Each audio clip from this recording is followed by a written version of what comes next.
That's amazing, Doug. And and you are known, for your broadcasting style, of getting so excited, which I love. And you also have a few key phrases, one for bingo for basketball, and also just spelling out words whenever a big play is going on. So can you take us through where the inspiration came from for bingo, and then spelling out words, during your broadcast?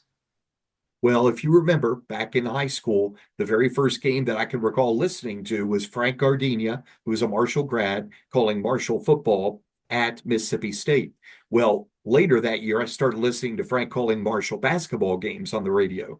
And he had a phrase whenever a big shot happened or whatever for a Marshall player, he would just go, "Yes, sir." Something simple like that.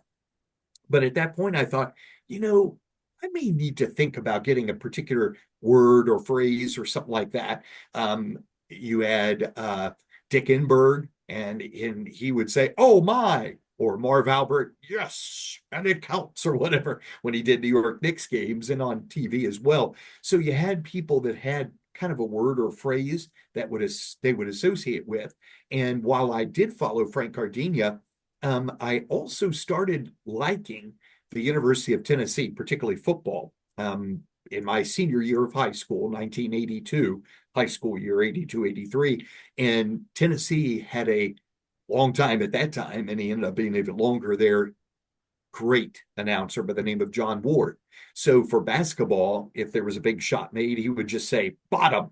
That was his phrase for basketball. I didn't really follow Tennessee basketball that closely on the radio because living so far away, they weren't on a clear channel station. It's not like what you could do now and listen on your computer or your phone over the internet because all the radio broadcasts are over the internet or on Sirius XM satellite. That time you had to pick up a radio and be able to pick up the games. And Tennessee wasn't on a clear channel station, but they were on a powerful station in Knoxville that at the right time you could listen to some of his calls. I remember buying a cassette tape of John Ward, and in football, he had some tremendous phrases. He would go 5, 4, 3, 2, 1. What did he do? He scored six. Touchdown. And he had a lot of different phrases for football. So I'm going through my college years, and senior year, 1986, 87, the NCAA instituted an all Division One and probably two and three, I guess, at that time too.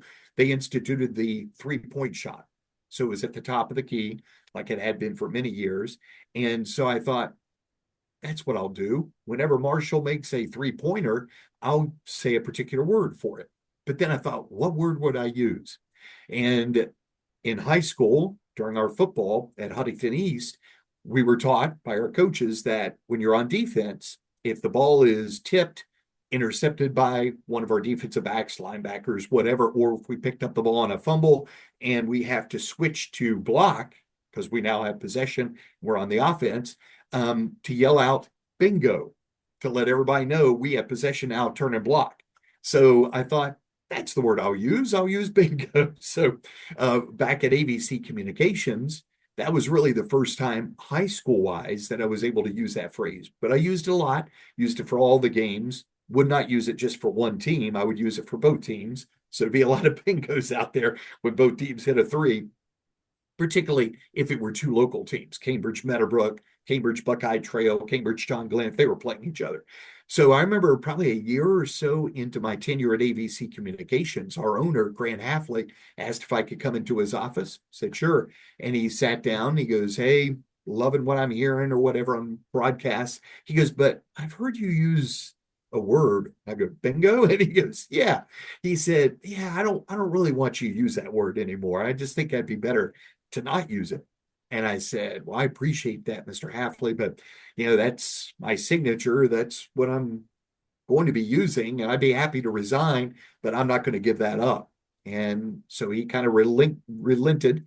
And I remember when I left in 1989, they had a party or whatever, and he said, or in 2000, excuse me, and he said that he goes, you know what? I'm glad that you didn't give up that bingo because when we go back to Ohio now, because my wife's from Ohio, that's what I'm known for is bingo. So that started that. But then that Pitt game back in the 04-05 season, I don't know why I did it. just happened. Bucknell got a layup by one of the players, probably Charles Lee, who's the head men's or the head coach for the Charlotte Hornets now in the NBA. But somebody got a layup, got fouled, and I just said, got it good, and he was Fouled. That spells fouled out, and I just did it. I don't know why, just kind of came out, and from that point on, I started using that. But yeah, I just picked up different phrases as the years go by, and some of them stuck, some of them haven't stuck. I haven't been able to stick, but yeah, that's kind of like the genesis of a lot of that.